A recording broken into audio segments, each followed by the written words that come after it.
and then we'll go ahead and get into our quiz. So we left off last time on Monday talking about enzymes and some of the factors that impact enzyme catalyzed reactions.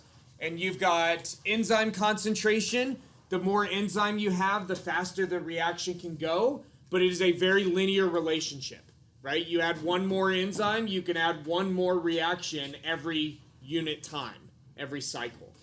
Whereas your substrate concentration, as you increase substrate, you're also going to increase the rate of the reaction, but not like what you see in chem, because these are reactions that happen on a scale way too slowly for what we need to happen in living systems. And so the enzymes are what determine the rate of the reaction, really, and not the amount of substrate. So if you add more substrate, there's more material for your enzymes to work with, but you're going to get to a point where adding more substrate doesn't do you any good because your enzymes are already saturated every cycle. Okay, and so you have a very logarithmic relationship there. All right, and then you have ways in which enzyme activity can just be impacted. Here you have competitive inhibition. You have an inhibitor binding to the active site, so the substrate cannot get access. Okay, and what you find is in a lot of the reactions involved in cellular respiration, which we'll talk about today, ATP actually acts as a competitive inhibitor or a non-competitive allosteric inhibitor, but still makes it to where the enzyme can't bind whatever that substrate is. And it's ATP. And it's the cell's way of basically assessing how much ATP it has at any given moment, allowing the reactions themselves to read how much ATP is present. So this is competitive inhibition, inhibitor binding to the active site. Here is non-competitive inhibition. The impact on the enzyme is the same. Okay? The difference is that in this one, your inhibitor is not actually binding to the active site, meaning you can't just overwhelm the reaction by having a lot of inhibitor. So in competitive inhibition, you can overwhelm the system by just having a lot of inhibitor, making it a lot more likely that the enzyme is going to interact with that than the substrate. With non-competitive inhibition, you can't really overwhelm the system that way because you only have a certain number of enzymes for these to change the shape of. Okay? For these to change the shape of. So you get a different relationship, but ultimately the function is the same. You lower the rate of the reaction.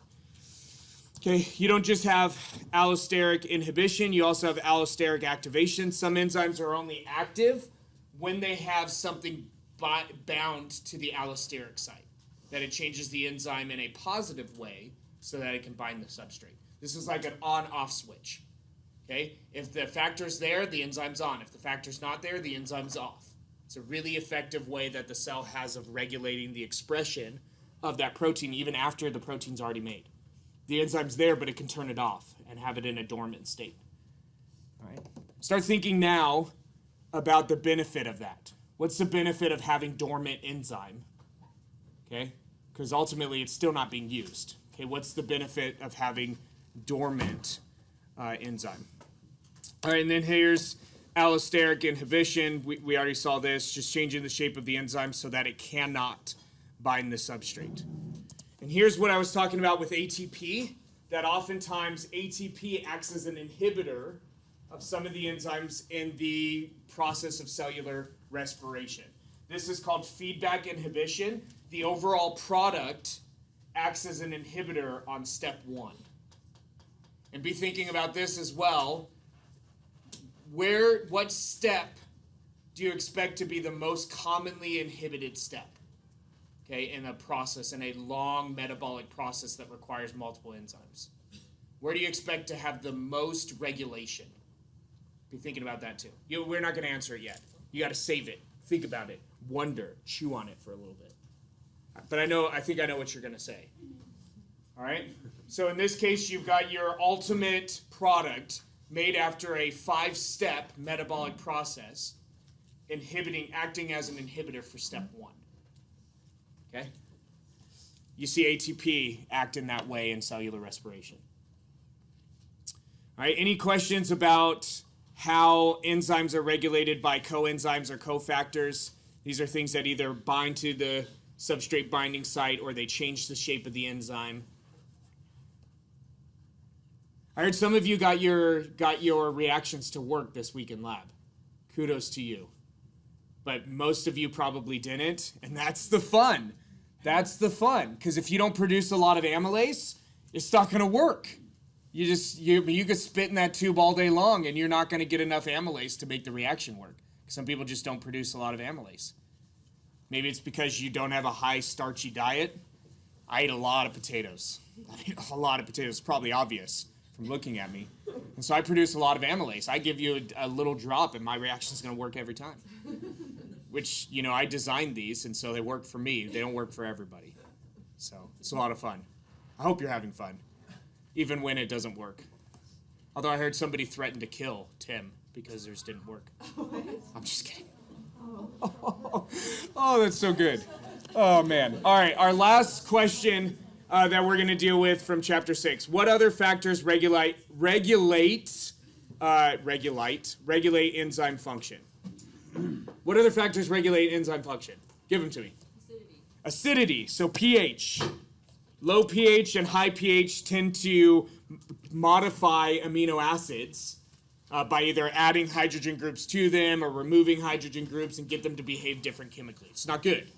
It's not good. That's why most enzymes from our body work best at a pH close to 7. And so the absolute ideal conditions in this week's lab should have been at pH 6, which was the highest pH you had, I think, and carried out in the incubator at 37 degrees, because those are as close to our internal conditions as possible. But again, if you don't produce a lot of amylase, it just doesn't work. Okay? Pepsin functions in the stomach acid, and so it has an optimal pH of 1.5. If you put it in a pH of 7, it's going to do a really terrible job. Really terrible job of breaking down peptide bonds. All right, what are some other factors? So we've got pH. What else? Temperature. Look at that. It's the next one.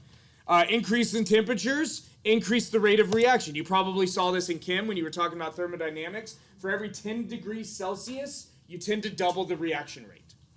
For every 10-degree increase in temperature, you tend to double the reaction rate. But here's the problem with enzyme-catalyzed reactions. High temperatures break hydrogen bonds. Those are the bonds that are folding the protein correctly.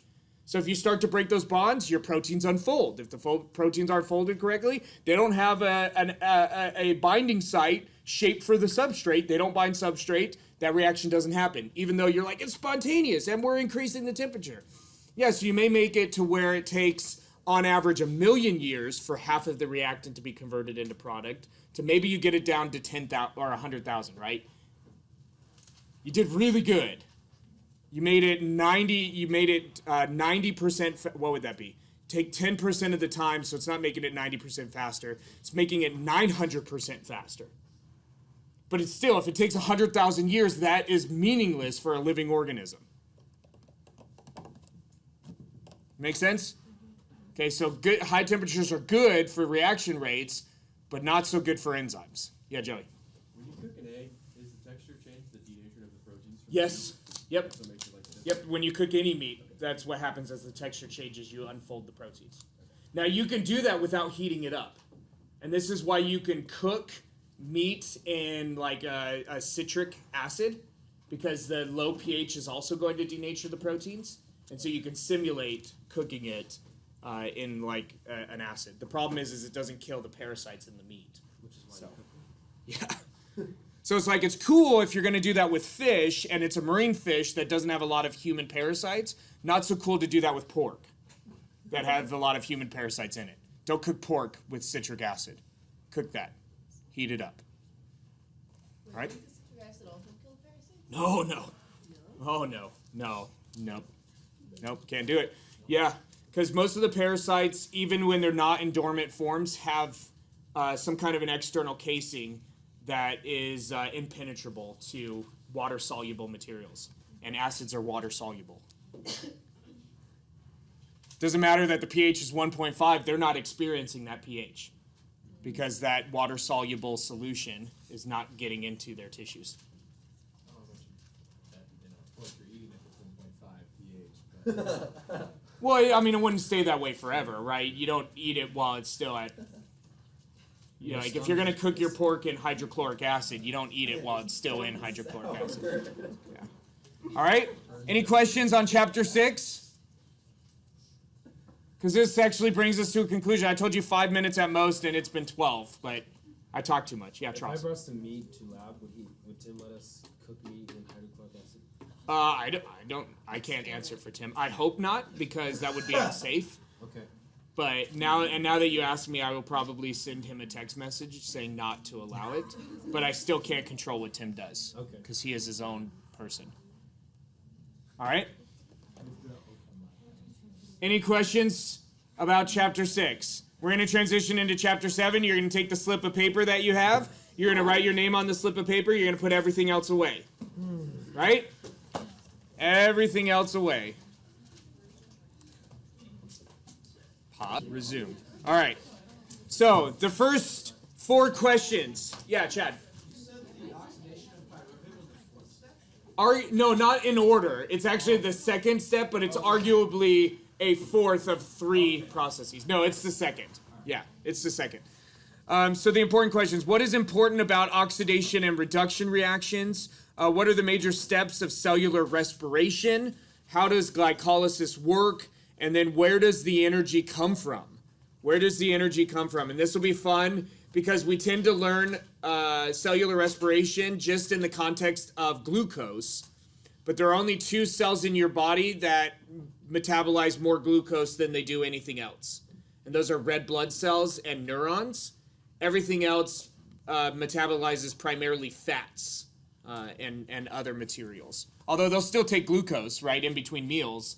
But glucose only lasts for a short time, and then you become glucose starved in between meals. Within about an hour or so after a meal, you're pretty glucose starved. So you have to start metabolizing other items. So what is important about oxidation reduction reactions? So we call these redox reactions, and so that's just a shortening of oxidation reduction, and they move electrons. And whenever you're talking about energy transfer, regardless of what's going on, if energy is transferring, it's almost always electrons transferring. As electrons get to a more stable energy level. That's what electrons want.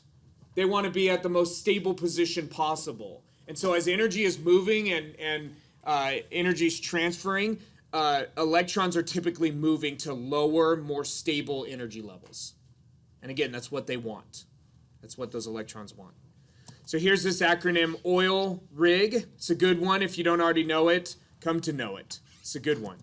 So electrons are removed from the donor molecule, bless you, and the donor molecule then is oxidized. If it loses electrons, it is oxidized, and those electrons are simultaneously added to the acceptor, which gets reduced. Okay? The donor gets oxidized, the acceptor gets reduced. And again, when electrons transfer, they release energy, and energy is the capacity to do work. And so as energy is being released, it can be used to do work, like to move a hydrogen ion against its concentration gradient, which can then fuel something else. So oxidation is the loss of electrons. You would say that chemical is oxidized, and reduction is the gaining of electrons. That chemical is reduced. All right? Here's a little point, a little fun tidbit, is the reduction may not be complete. So whatever you're adding electrons to may not take all of those electrons. Some of the electrons may be freed, set free, to go and do whatever a free electron does, which is usually not anything good. But that reduction is oftentimes incomplete. Yeah, Joey. Why do we call it reduction if it's gaining electrons? That's an excellent question because it's reducing positive charges. I think as the origins of it, it's becoming less positive.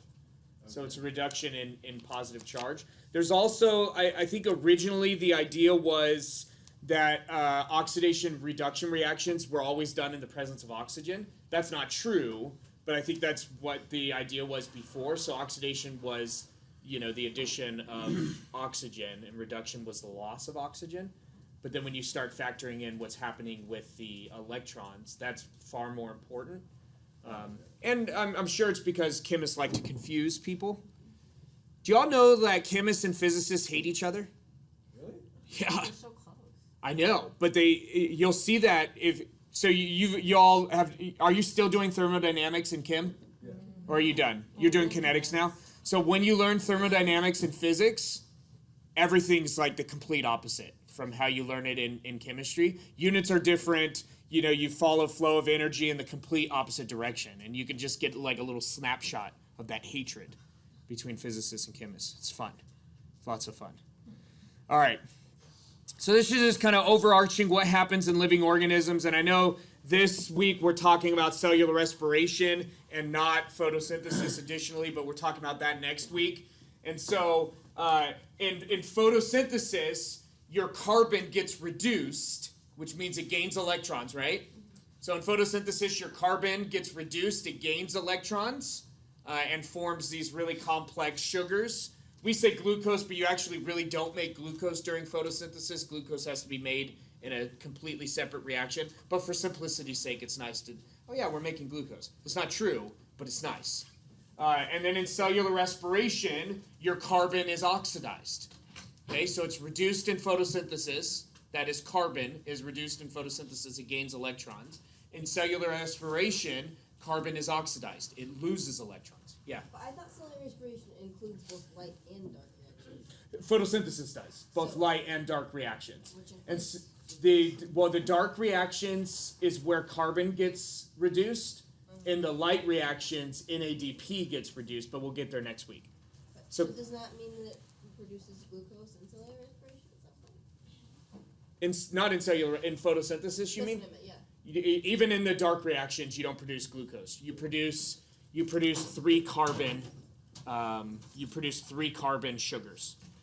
Sugars that are only 3 carbons instead of 6, and then it's a separate reaction to string those 2 together to form glucose. I mean, you form the equivalent of glucose, but you don't actually make glucose. Yeah, you don't actually make glucose. All right, and so yeah, this is just showing you that the one of the ways in which the reduction may not be complete. Okay, one of the ways in which the reduction may not be complete. So here we have methane. You can tell it's methane because it says methane right there. You can also tell it's methane because it's a hydrocarbon with 1 carbon. Okay, and so carbon and hydrogen have the same electronegativity, and so they are really good at sharing those electrons. They're really, really good. They both have an electronegativity of, I think, 2.0 is their value. And so they're really good at sharing those electrons. Carbon and oxygen are not good at sharing electrons. Okay? Carbon and oxygen, I think oxygen's electronegativity is 3.8, and carbon's is 2. So it's almost as polar as you can get and not actually completely break the bonds and form an ionic bond. Okay? And so in here, that carbon still has access to these electrons, right? They're still technically shared, but they're shared like an older brother shares his stuff with a younger brother, right? It's technically shared, but and even if you don't have a younger brother and you're not a brother, I think you can understand this illustration. It's still technically shared. Like my brother and I shared a room, but it was my room, right? He didn't even sleep in there very often because I didn't treat him well. So he went to where he was treated better, which was at my mommy's side, right? Mommy treated him well. Brother didn't treat him so well. Anyways, so this isn't a complete oxidation. The carbon didn't entirely lose its electrons, but it basically did. This is as oxidized as carbon can get. Carbon can't get any more oxidized than this because carbon won't form ions. At least under normal conditions, carbon won't form ions. So this is as oxidized as carbon can ever get, even though it's not actually fully oxidized. You didn't strip electrons away from it. It still technically has 8 valence electrons around its nucleus. Okay, that make sense? Cool. We're gonna do a lecture break. We're gonna do a lecture break right now, and we're like 35 minutes in, but we had a quiz and lots of other adventures. So sorry for the delay, but yeah, it happens. Anyways, so I want you to think through those questions that I told you to ponder. Okay? That I told you to ponder for a little bit. One of those is which step in like a complex metabolic process, which step is often going to be the most regulated, the most highly regulated. Step 1, step 2, step 3, et cetera, et cetera, et cetera. Which one is going to be the most highly regulated and why? Don't just tell me step 1. Step 1's the answer. Don't just tell me step 1, but give me why. Sorry for ruining your surprise. It happens. The other question is, what is the value of having inactivated enzyme? Right? So you have enzyme that's turned off. What is the value of that to the cell? Okay, so take a couple of minutes, talk about those questions with the group around you, and then we'll discuss this collectively. So again, what is the value of having deactivated enzymes? Right? So they're turned off, they're not functioning, but they're still valuable. Okay?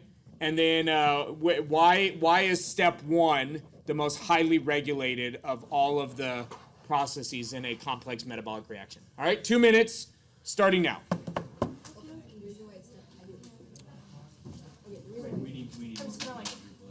So the reason why it was step 1 is because it's the first step. So when it goes through the process of going through photosynthesis, and then it's cellular respiration and stop. It would be a waste of energy. Yeah. So obviously. You have a bunch of like unfinished products. Yeah, intermediate. And that would be good. So yeah. All right, and then what was the second one? What's the benefit of having inactivated? Oh, so you can use it to Wait, go. unfinished products and wasted energy. So you're not wasting. Okay. Okay, and for question, I mean, you guys can talk to. I'm sorry, it doesn't really exist. But, okay, for. First question. Okay, for the It second. was, why is the first step most regulated? So the answer was what again? Because it's stupid to start a process. If you go like halfway through and you decide you need to stop then, you'd be wasting energy and material. that you could 1 more minute. Okay, 1 minute. undo all the way. Yeah. okay, and then for number 2. The purpose of having enzymes that are Why is it most highly regulated? Why is it the one that the cell invests the most in controlling? Turn them on again. And then you can eat them, use them for energy. Well, I think it's kind of the opposite of that. Because the whole purpose of keeping an enzyme is to turn it off so that you don't have to waste it. Like it's already made. Why waste the because an enzyme isn't used in reaction. So why waste an enzyme by destroying it when you can just turn it off? You have it so that you can. But I mean, you turn it off and you don't run the risk of making too much. It's true. Yeah, and like so, for example, like when you eat and you have digestive enzymes, the digestive enzymes only work when you have food in your stomach. All right, 5 seconds. Get a representative. Welcome back. All righty. Do we have any groups that want to share your idea for why step 1 is the most highly regulated step in a complex metabolic process? Joey, is that a hand? You seem uncommitted. There we go. Joey. Because by stopping it at step 1, you don't end up with like unfinished products or wasted energy. Because if you Sure. stopped it like halfway through, it's like, great, we were halfway through this process and you told us to stop. What do we do with this half-made ATP molecule? Yeah. Now, what does that assume? Anybody have some ideas on what that answer assumes? I'm not saying it's wrong. It assumes that the products of step 1 are only used in that metabolic process and not in something else, right? Now, if the products of step 1 are also used in other products, then it adds a little bit of complexity to why do you regulate step 1 so much? Why do you regulate step 1 so much? Glycolysis? No, so we would be talking about just step 1 of glycolysis, which is where glucose is converted into glucose 6-phosphate. So during step 1. Just that process there. Wait, okay. So your answer is actually true, right? It leads to less waste if you regulate at step 1, right? If you don't even carry out that first part. Now here's where it creates some interesting issues. Okay, so one that I've already just mentioned is sometimes that product of step 1 may be used in a completely different metabolic process, right? That's one complicated factor. Another complicated factor is it disrupts diffusion of whatever the reactant of step 1 is. Because if you don't carry out step 1, you build up that reactant that works in step 1. You're not allowing the enzyme to convert the reactant of step 1 into the product of step 1, right? So you start to build up step 1, and then eventually you're going to get to a point where there's more in the cell than there is out of the cell, and you're going to start to lose it. Does that make sense? Okay, so you have 2 complicated factors involved in that. You're right, but it's a little bit more complicated. It's a little bit more complicated than that. Yeah, Rachel? Do you mean it stops after step 1's done or before it starts? No, it would stop at step 1, so it wouldn't even do step 1. Yeah, so it would start functionally before step 1. And so what you find is, and this is what's really cool, so knowing that, you would I bet I would predict that the enzyme that is step 1 in some metabolic process, it may be involved in another metabolic process, but it's also step 1 there, right? And that's true. And so even if you have your product involved in multiple metabolic processes, oftentimes what's step 1 in one is step 1 in the other as well. So you still get the benefit of not making wasted product. But disrupting the diffusion, this is where it gets a little bit interesting. So what you should predict from that is I bet the cell has a way of trapping that material and not allowing it to diffuse outside of the cell. And you find that as well, that there tends to be a mechanism by which you can trap whatever that reactant of step 1 is. All right? Any groups want to share the idea to what is the value of having enzymes that are inactive, that are turned off? Yeah, Caitlin. Oh, well, I mean, no other groups are volunteering thoughts, so. So that you can turn them back on again when you need them. Sure. So you don't waste the energy of having to remake them every time you use them. Like, for example, like when you eat food, you're not always eating, so you're not always digesting. So sometimes they're turned off. But Okay. You're going to eat again, so they need to be there ready to Okay. do their job. And again, I'm not saying that your answer is wrong, but what does that assume? What does that answer assume? Enzymes are used for one thing. Well, yeah, it assumes that the enzyme's only used for one thing, and it also assumes that the enzyme, it wouldn't work anyways, right? Or maybe it assumes that it would work unless you turn it off. Because a lot of the time, it's just as easy to just leave the enzyme alone, and if there's no reactant there, it's not going to work, right? Because there's no reactant. So it's not going to work, and you're like, okay, well then, what's going on there? Yeah, Rachel. I was gonna say maybe you could turn it off even if there is reactant, so in case to prevent overproduction. Sure, to prevent overproduction of the product, yeah. So you can turn it off even if it would still be working, right? You actively turn it off. And another thing that you might predict, I don't know if yeah, Daniel.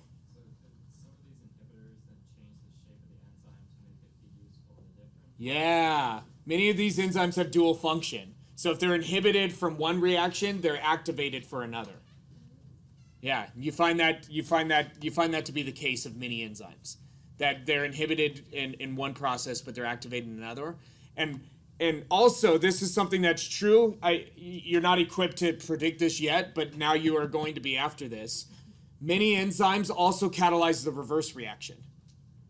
So they catalyze the forward reaction that would take reactant to product, but they would also catalyze the reverse reaction. And so the forward reaction is typically spontaneous, so the cell doesn't have to invest energy to make it happen. But the reverse reaction is not spontaneous and has to actually invest energy. And so if you want to ensure that that doesn't happen, you shut it down, right? And don't use energy to produce reactant again that you don't want it to do. You want the product. And to keep it from actually catalyzing the reverse reaction. All right? Make sense? You love it. I love it. We can all love it together. All right? So our next question that we need to deal with. What are the major steps of cellular respiration? Okay, first of all, big picture. Big picture. During cellular respiration, electrons move from whatever your fuel molecule is. Again, we tend to think of it as only glucose, and that's fine for simplicity's sake.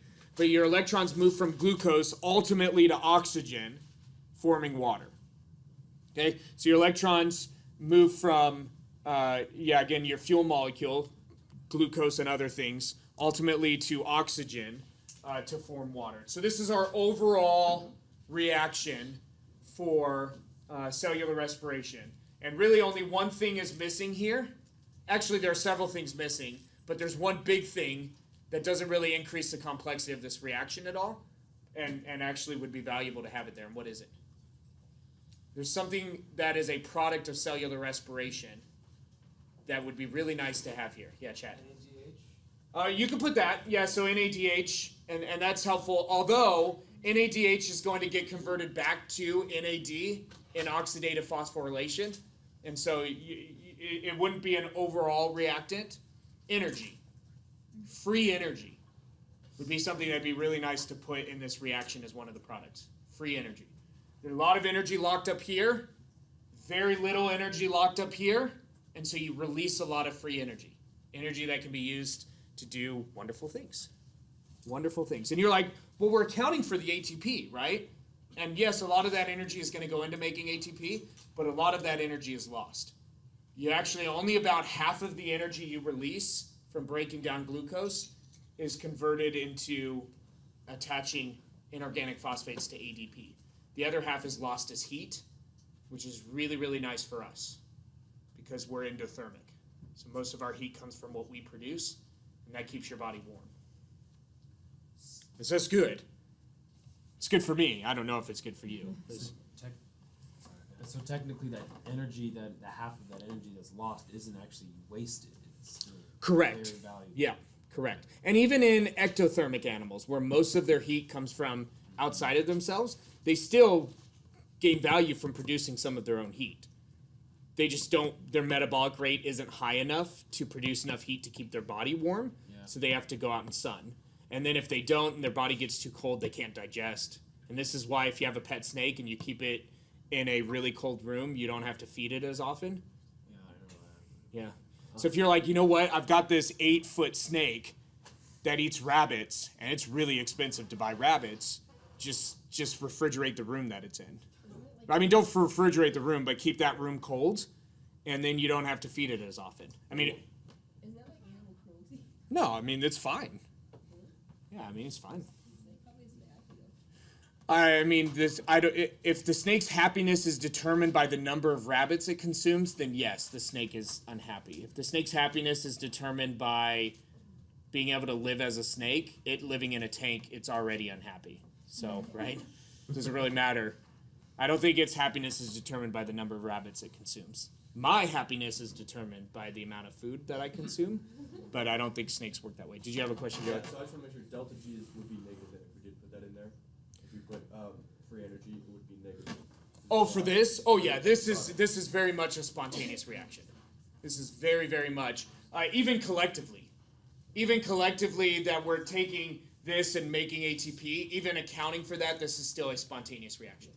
So in other words, it's like making ATP is a synthesis reaction, which would be non-spontaneous. So it's Yes. basically just using a super spontaneous reaction to Couple also that process- with a non-spontaneous endothermic reaction, But still but net. the overall net is still spontaneous. Yep. When you're like, oh, that's so cool, like it would happen on its own. And like maybe if you mixed all these things together, it would happen on its own, but man, it would take a long time. Take a really long time. So I have to ask with ectotherms, what is missing in their cellular respiration that makes them Nothing. ectothermic? Nothing. Oh, it's just really slow. Yeah. I mean, they just don't have as much mitochondria as an endotherm does. Oh, that's the only reason. That's the only. Well, it's not the only reason, but that would be a main difference. Like if you were to look at the cell of a lizard versus the cell of an equally sized rodent by mass, the rodent would have far more mitochondria than the lizard would. But each cell has its own mitochondria. It's just the size of this mitochondria. Oh no, mammal cells have hundreds, sometimes thousands of mitochondria. Within one cell. Yes. Oh. Oh yeah. I see. And you have mitochondrial disorders that people will get, where people cells will have hundreds of mitochondria, way more than they should, and so the people just can't grow and develop properly because they're working too hard to make ATP and they're not laboring to do other things. Wait, wouldn't their body temperature be super high? Oh, yeah. Like ruin their enzymes? Yeah. Most of them don't live long. Yeah. Metabolic disorders usually aren't good. Yeah. All right.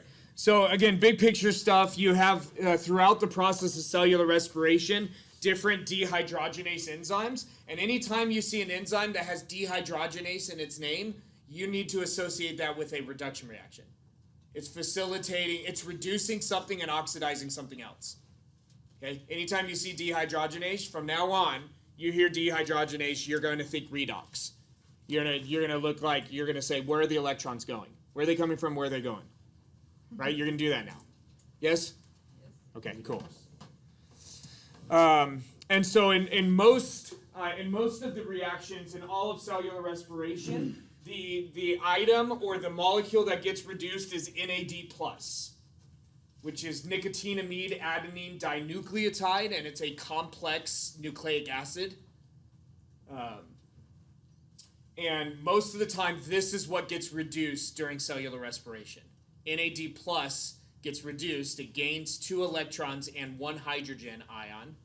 So a hydrogen ion has a positive charge, yes? So it gains a positive charge, but then it gains 2 negative charges. So it started as +1, it gained another plus to make it +2, but then got 2 negative charges to make it neutral. And there you go, no charge. Yeah, Alyssa. Why do they use NADH instead of ATP? Well, ATP doesn't get reduced. So when you don't reduce ADP to make ATP. I mean, you know what? That actually may be. I mean, it's done indirectly. I don't know if you're reducing ADP when you make ATP. But anyways, the reason why this does is because you want to be able to move a lot of electrons. Electrons fuel the last part of cellular respiration. Yeah. So when electrons are transferred, is it usually when they're attached to a negatively charged hydrogen atom? Well, there aren't any electron in a negatively charged hydrogen atom. Is that what you said? Negatively charged. Well, yeah. So because it goes from NAD+ to NADH. You said yeah, but the electrons aren't really associated with. I mean, the hydrogen is involved in a covalent bond, and so it's sharing 2 electrons there. And before it had 0, but the electrons are mostly associated with other pieces. Hydrogen has a very low electronegativity. It doesn't like electrons all that much, so it's technically sharing them after you form that covalent bond, but it's like the way carbon shares electrons with oxygen. So when the electrons transfer, they're just free. They're not attached to anything. Oh no, they are. They're in a bond, and they're around the nucleus of this hydrogen, and also around the nucleus of an atom inside of the NAD. Well, during the redox reaction. Well, during the redox reaction, you mean like intermittently as they're transferring from one thing to another? Are they free? Basically, yeah. Sort of, but it doesn't really work that way. Because it's like you're always around a nucleus. It's just a matter of which nucleus you're interacting with more. Right? Electrons, the only way electrons would be completely free, and you would say, wow, those are really free electrons, is if they were in the vacuum of space, and there's no nucleus to be interacting with. So what keeps like NAD from actually bonding to the compound that they're oxidizing in? They're held separately in the enzyme that catalyzes the redox reaction. So the enzyme keeps them from actually forming a bond with each other. Oh, yes. I see. Mm-hmm. But it allows for the transfer of electrons. Yes. Mm-hmm. Is that because NAD has a higher electronegativity? Well, yeah. I mean, it's very yes. I mean, it loves electrons. Okay. That is for sure. It does love electrons. But you tend to only think of electronegativity with single atoms and not with an entire molecule. Although you can think of it that way. Well, we tend to call that when you have like a whole molecule that is really hungry for electrons. We tend to call that oh gosh, I had it. Yeah, a nucleosome is something that really hates electrons and is attracted to positive charge. I forget what you call like an entire molecule that's really hungry. It was there and then it was gone, just like that, fleeting. Mm-hmm. Okay. All right. So the 3 steps, and arguably there is a 4th. So glycolysis is step 1, And technically, there's a step in between step 1 and step 2. You might call it step 1A. So step 1 is glycolysis. Step 1A would be pyruvate oxidation. Step 2, citric acid, or the Krebs cycle, or pyruvate oxidation as being part. Although it's really a distinct. You can call it step 1A. And then step 3, oxidative phosphorylation. And so, if oxygen isn't present, again, we're dealing big picture here. If oxygen isn't present, you do step 1 and then step 1A, pyruvate oxidation. Okay?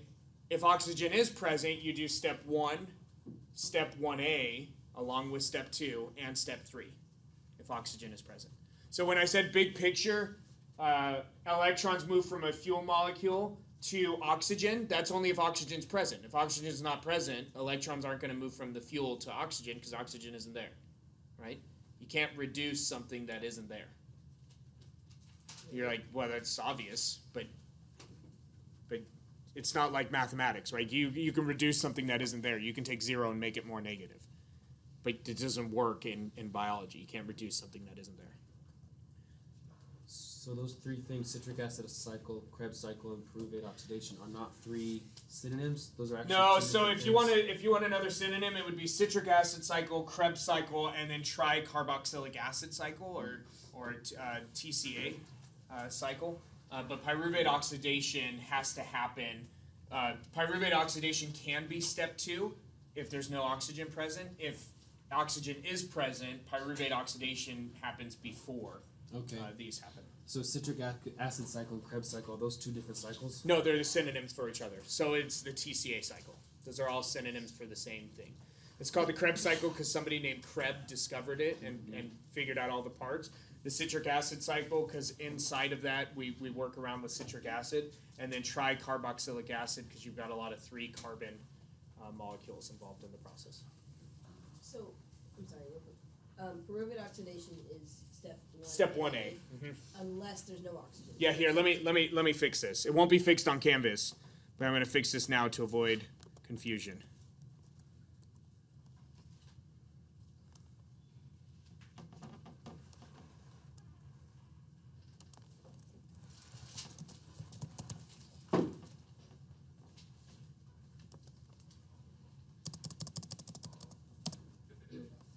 Okay.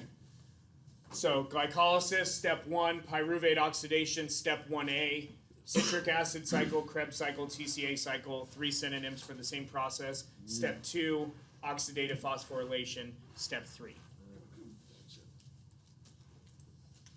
All right? And so here again, your 3 steps, glycolysis, and then notice pyruvate oxidation as step 1A, and then step 2, and then step 3. And all 3 of your steps, the main steps, pyruvate oxidation doesn't, but the 3 main steps, step 1, step 2, and step 3, all produce ATP. The amount of ATP differs. Okay? Step 1 produces 2 ATP, step 2 produces 2 ATP, and then step 3 produces a whole lot. 32 to 34 depending on what cell it's in. We'll get there. You'll love it. All right? Any questions here? Okay, so here is nicotinamide adenine dinucleotide, a really complex nucleic acid. But this is showing you how it gets reduced. And so you can see that from here we're adding an extra hydrogen here to this carbon, and you're breaking this bond. And so this hydrogen is where you're actually sharing some additional electrons, but they're kind of all shared collectively among this ring. And so as you transfer electrons to NAD+, you reduce it. The electrons are basically born here in this ring structure, and then those electrons can be donated to something else, to the electron transport chain. So is NAD an unstable molecule? Since Everything's unstable. Any molecule is unstable. Now, NAD is fairly stable in comparison to other molecules, but every molecule is unstable, which is why, left to its own, it will deteriorate into just a heat soup. Okay, every molecule is unstable. So NAD plus, yes, is unstable, but is more stable than, say, sugar. So NAD plus is more stable than sugar, and NADH is far more stable than sugar. Because I saw on that carbon where that extra hydrogen attaches on NADH, I didn't see that there was a double bond between it and the. Yep. Okay. So I only saw that carbon had 3 bonds, which obviously is no bueno. That's not good. Yep. Alrighty. Well, we can get to the next question. We have a minute left, but I won't be able to finish it, so we'll end here. Have a wonderful day. Enjoy the rest of your Wednesday. Thank you. You bet.